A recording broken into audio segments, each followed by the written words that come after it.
tahu nggak kalau cacingan masih jadi masalah yang serius loh di Indonesia. Banyak yang anggap remeh, tapi data Kemenkes 2025 nunjukin kalau 28% penduduk dari 181 kabupaten dan kota itu masih terinfeksi cacingan. Dampaknya juga nggak main-main, bisa bikin anak kekurangan nutrisi, kekurangan gizi, anemia, bahkan bisa sampai stunting. Nah, kira-kira sejauh mana ya edukasi cacingan ini sudah dilakukan? Kita langsung tanyakan aja yuk. Videonya untuk ini ngirim sama dokter anak. Marolah ada konsultan. Pokok nyawa manuka terbaik.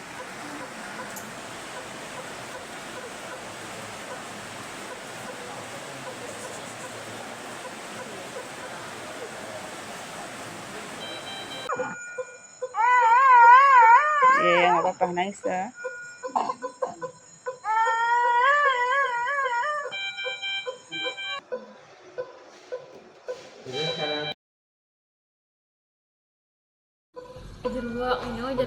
Tapi mati ya. Sebenarnya kalau boleh kita katakan cacing itu masih merupakan masalah kesehatan yang signifikan ya di Indonesia.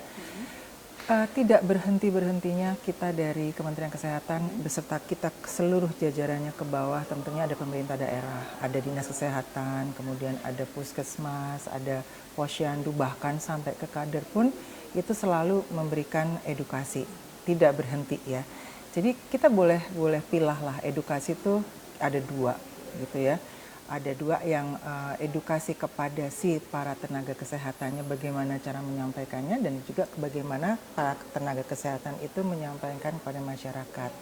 Nah, edukasi-edukasi itu juga bisa dilihat sama masyarakat melalui kanal-kanal pemerintah resmi. Misalnya kalau boleh dia buka kanalnya Kemenkes gitu ya. Jadi ada YouTube, kemudian ada Instagram, kemudian ada Facebook. Kemudian ada kita juga kadang-kadang melakukan webinar, kemudian pelatihan-pelatihan. Nah, itu adalah edukasi-edukasi yang kita berikan.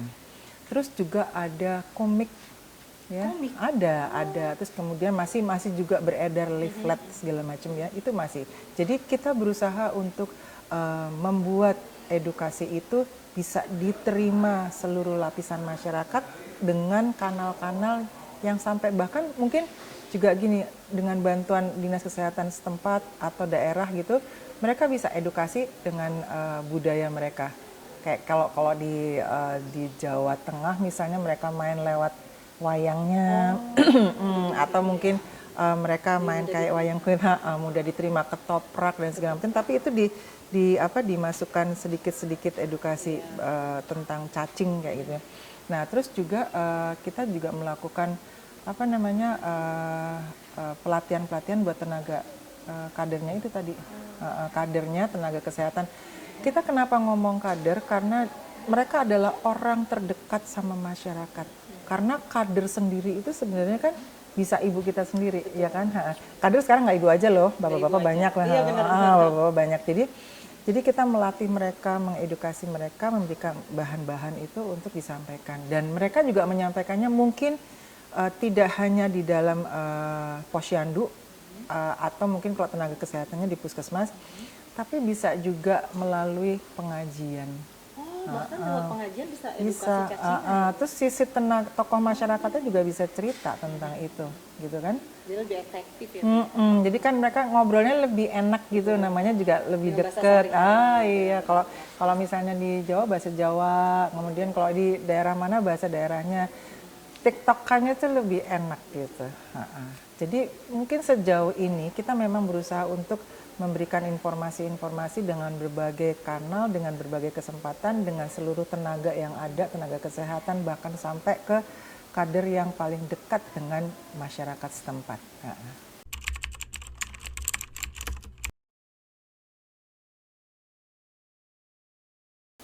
Enggak juga, jadi sebetulnya kita bercerita lagi tadi.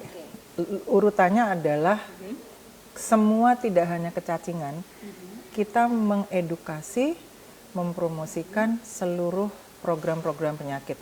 Jadi misalnya nggak kecacingan aja, kayak TB, penyakit tidak menular misalnya diabetes mellitus, kemudian penyakit-penyakit yang lain, itu tuh harus semua tersampaikan kepada masyarakat. Nah, kalau balik ke cacingan, kembali lagi kita memang nomor satu kasih tahu bahwa mereka ini kita harus lihat lingkungan mereka juga gitu ya.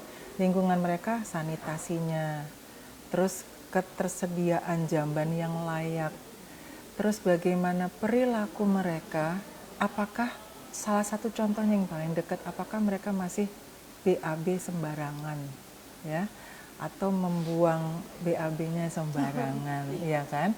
Nah itu perlu kita dipelajari juga itu. Jadi kan memang kelompok-kelompok teman-teman surveillance terus berjalan.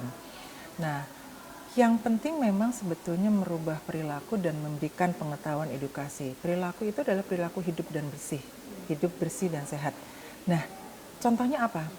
Biasain, paling gampang, paling deket. Mungkin Mbak Fitri sekarang udah kalau apa-apa kita belajar dari kasus COVID. COVID itu bikin kita belajar loh. Yang tadinya, Kemenkes sudah dengan seluruh jajarannya, ayo cuci tangan, enggak, ya ada D12 misalnya ikut. Tapi kan setelah itu lepas, tapi begitu COVID, tanpa sadar tuh kita sudah terbiasa untuk cuci tangan, ya. Terus kemudian bahkan kalau nggak cuci tangan kita bawa hand sanitizer. Nah jadi yang paling dekat adalah cuci tangan. Cuci tangan antara lain sesudah buang air besar, sebelum makan, kemudian sesudah beraktivitas gitu ya, antara lain itu. Nah, jadi setelah mencuci tangan dengan air bersih dan sabun atau air mengalir atau kalau nggak dengan hand sanitizer, nah kalau di lingkungannya itu misalnya masih belum bersih, kalau anak-anak bermain diingatkan pakai alas kaki. Nah, hal-hal yang seperti itu yang mungkin terlupakan atau terabaikan, itu memang kita terus mengedukasi. Cuman kan bagaimana mereka menerapkan nggak sama dirinya dan keluarganya. Kalau dan juga gini, kalau misalnya ada menemukan sesuatu yang kurang dari anak itu, misalnya gini, oh kok dia demam, dia nggak mau makan, cepet-cepet deh dibawa gitu loh ke fasilitas pelayanan kesehatan, jangan ditungguin diapain kan, karena kalau anak kecil kan sebagai kita misalnya orang tua yang awam nggak tahu ya mesti apa, tapi kalau dibawa kan penanganan dini akan lebih cepat, apalagi udah nggak mau makan. Terus salah satu tanda-tanda orang anak sakit kan gitu, nggak mau makan, demam, nah itu coba dibawa, nanti kan yang mendiagnosa si petugas kesehatannya, apakah dia mungkin hanya demam atau dia menderita yang lain, nah itu baru bisa gitu loh.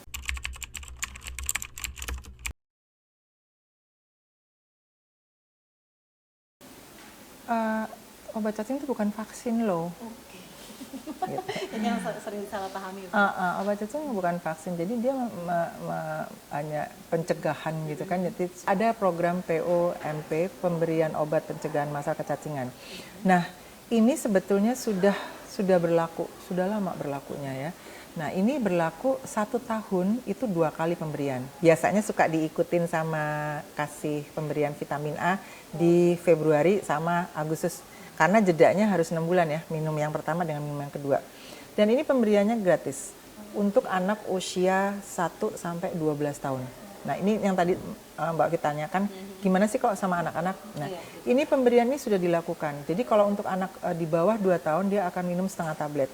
Nah, kalau di atas itu sampai umur 12 tahun dia akan minum 1 tablet. 2 sampai 12 tahun itu 1 tablet. Ini diberikan 1 tahun 2 kali, bisa dicampur, bukan dicampur, bisa bersamaan dengan pemberian vitamin A di sekolah atau di posyandu. Ini yang kita lakukan.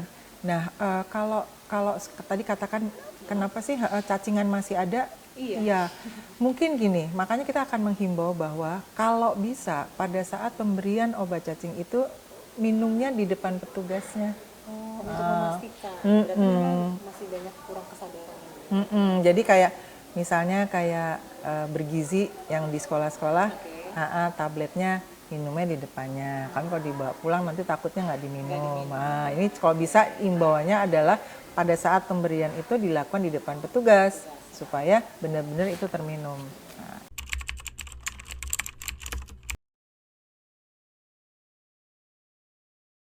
Bahwa kita memang mensosialisasikan sampai ke masyarakat yang paling dekat aja, adalah kader gitu. Itu udah sih, udah semua. Posyandu itu iya. Kan kalau posyandu bukanya 1 kali sebulan ya. Nah, sebelum dibuka itu kan pasti 3-4 hari sebelumnya mereka akan menginfokan pada sekelilingnya untuk ayo datang gitu kan. Nah, yang nggak datang itu nantinya kalau posyandu itu kan masih mereka punya data ya, rumah ini misalnya punya berapa balita. Nah, nanti dilihat pas pada kehadiran posyandu di tanggal berapa, oh kok yang ini nggak datang, si rumah A ini nggak datang dengan ibu dengan balitanya. Kan ada buku KIA itu yang merah itu ya, merah jambu. Nah, itu setelah nanti selesai acara posyandu, maka si petugas ini akan jemput bola. Jemput bola itu maksudnya gini, dia akan datang ke rumahnya si pasien tersebut untuk memeriksa, kenapa sih kok nggak datang? Nah, mungkin ibunya nggak ada waktu atau ibunya pergi, kemudian si balitanya nggak ada yang bawa, misalnya di rumah itu tidak diperkenankan untuk membawa balita ke posyandu, padahal balitanya sehat atau mungkin balitanya lagi sakit. Nah, disitulah si potugas kesehatan tuh bisa mencatat ada apa gitu. Butuhnya posyandu itu selalu mereka akan mendatangi rumah-rumah, ada kunjungan rumah, kemudian nanti ada bersama-sama mengedukasi kepada ibu-ibu. Sebetulnya sudah sih berjalan, sudah berjalan bagus kok. Cuman ya memang kembali lagi pada si rumah itu, apakah mereka atau mereka melakukan PHBS dengan baik atau tidak gitu loh. Nggak dipungkiri memang nggak semua langsung bisa melakukan. Mungkin mereka akan melakukan apabila sudah sakit gitu. Dan juga dilihat kita nggak bisa kerja bareng. Kita butuh kerjasama dengan lembaga lain, kementerian dan lembaga lain. Karena tidak hanya pada faktor kesehatan si tubuh orang aja, tapi kita harus lihat sekelilingnya, sanitasinya, lingkungan rumahnya, apakah dia tadi saya katakan dia punya jamban layak nggak? Apakah ada sumber air bersih yang mengalir di tempatnya? Gitu. Apakah si ini lantainya sudah betul? Gitu kan, ada lantainisasi segala macam. Nah, itu kan kerjasama dengan kementerian lain gitu. Jadi sebetulnya derajat kesehatan seseorang itu bukan hanya ditentukan oleh Kementerian Kesehatan, tapi bekerja sama gitu untuk bagaimana menjadikan sebuah daerah itu menjadi daerah yang betul-betul punya kualitas hidup bersih dan sehat. Gitu.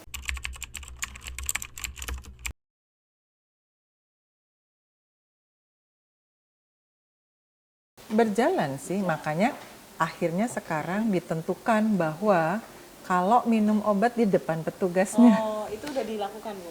Ya, mulai sekarang dilakukan. Oh, jadi supaya tidak ada apa-apa, lakukanlah di depan petugasnya. Kalau yang anak-anak sekolah di sekolah ya, kalau anak yang balita di posyandu. Kalau itu kan ada UKS kan di sekolah. Gitu. Sudah berjalan dengan ya mudah-mudahan lah ya nggak ada lagi ya, dan ini mengingatkan kembali pada orang tua bahwa kalau anak ada apa-apa cepet deh diperiksa, jangan sampai nanti terlambat. Misalnya iya nanti dia besok gitu kan, betul, kita gitu loh. Faktornya banyak sih.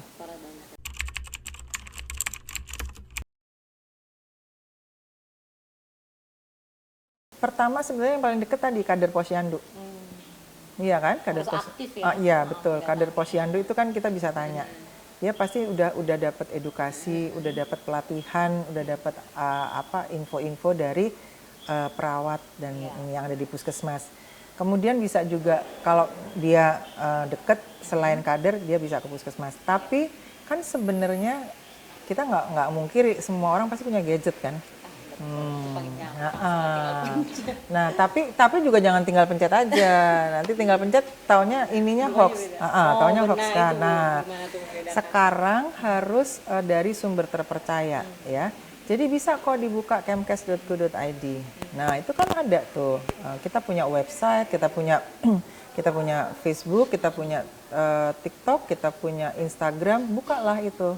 Gitu. Jadi itu dari sumber terpercaya karena mungkin yang tahu hoax hanya beberapa orang saja ya, kayak karena dia bekerja di humas atau di apa. Tapi kan kita tahu bahwa oh ini hurufnya udah bukan nih misalnya gitu kayak gitu kan udah tahu. Yang di media kan udah tahu, bukan nih hurufnya nih, cara tulisnya juga nggak gini. betul. Tapi buat masyarakat awam kan enggak. Buat mereka itu adalah sebuah berita yang, oh ini perlu nih. Kadang-kadang suka gini, pingin cepet-cepetan ngasih berita. Iya. Nanti biar menjadi orang pertama yang memberikan berita. Padahal sebenarnya berita itu hoax, salah. Jadi memang kita selalu mengatakan bahwa kalau mau cari berita, carilah dari sumber terpercaya. Contoh yang paling dekat untuk berita kesehatan bisa ketemu sama Kementerian Kesehatan, kemkes.go.id, dengan semua kanal yang tadi saya katakan sudah ada. Terus kemudian juga kalau enggak, datanglah ke yang terdekat, entah itu kadernya, entah itu di puskesmasnya, atau kalau misalnya sedang ada di rumah sakit atau di fasilitas pelayanan kesehatan, tanyalah sama yang ahlinya. Jadi jangan lihat gadget boleh, tapi harus disaring. Jadi jangan semua dibaca, dipercaya. Itu tuh nomor satu kita ngasih tahu itu deh. Betul. Jadi namanya baca, terus dia langsung terima. Dikiranya benar. Ya. Berarti harus proaktif ya masyarakatnya juga. Boleh, jadi kita juga punya saluran kanal untuk bertanya kok Kementerian Kesehatan ada nanti. Jadi kalau mereka buka websitenya kita juga ada. Jadi ada Ayo Sehat, websitenya Ayo Sehat itu bercerita semua tentang A to Z. Penyakit, pencegahannya, beritanya. Terus nanti ada kanal yang itu tadi saya katakan, websitenya ada Instagram, ada Facebook, ada apa, itu juga bisa dibuka dengan kemkes.go.id. Oke, Kemkes bikin ini juga nggak sih Bu, kayak konten-konten di medsos? Bikin, di Instagram gitu, bikin. tapi ada edukasinya bikin ya? Edukasi semua isinya Mbak, sampai Pak Menteri juga kan, Pak Menteri memang edukasi. Jadi kalau Anda buka Instagramnya Kemkes RI, Ya. itu semua edukasi isinya. Dari A to Z juga. Bahkan Pak Menteri ada juga di situ memberikan edukasi. Iya. Dibuka dong. Oke, nanti kita buka Kezanars.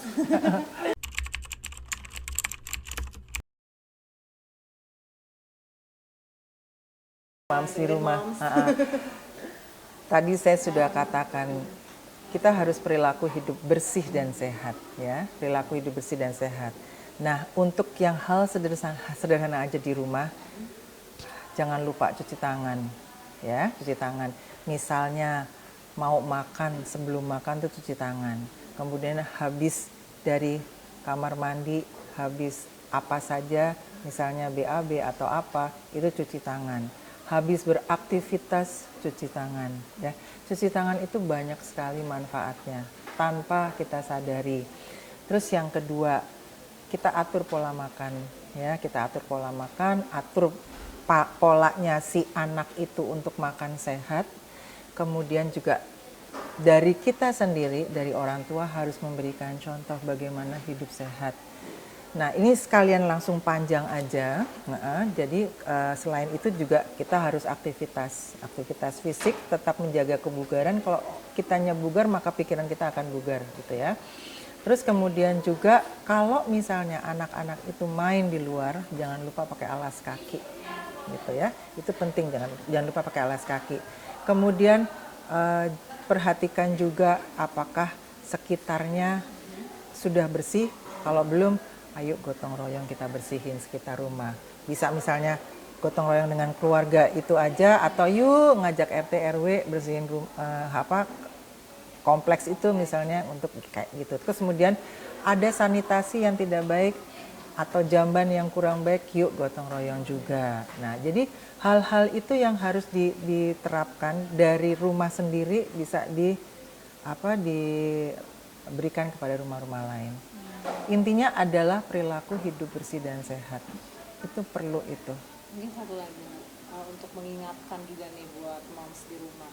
Apa yang harus diperhatikan bahwa cacingan ini sangat berbahaya gitu kan. Apa sih bahayanya? Mungkin karena selama ini menganggap paling cacingan perutnya cuma buncit doang gitu kan. Nanti juga ini minum obat cacing yang tadi Ibu bilang kan, nggak cuma hanya dengan obat cacing ya kan.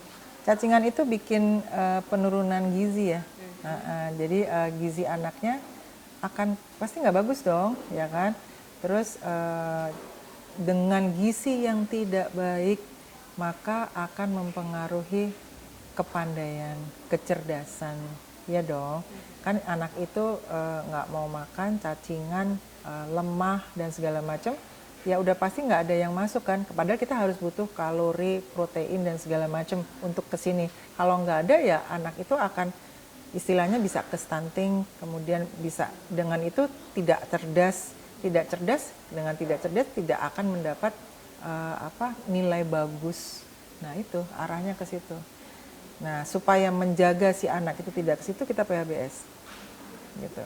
Jadi PHBS ini banyak untuk kalau kita benar maka si anak akan hidup bersih, si anak akan sehat. Kalau sehat tentunya dia akan belajar dengan baik, bisa belajar. Kalau belajarnya baik, maka dia cerdas dan dia mendapat apa yang diinginkan, cita-citanya, baik dia atau orang tuanya. Oke, Gitu. luar biasa. Makasih ya Bu ya atas Sama-sama. insight-nya hari ini. Jadi oke Zoners dan mom semua, bahwa cacingan itu nggak bisa dianggap sepele, tapi pencegahannya bisa dengan cara yang paling sederhana, yaitu cuci tangan. Sampai jumpa.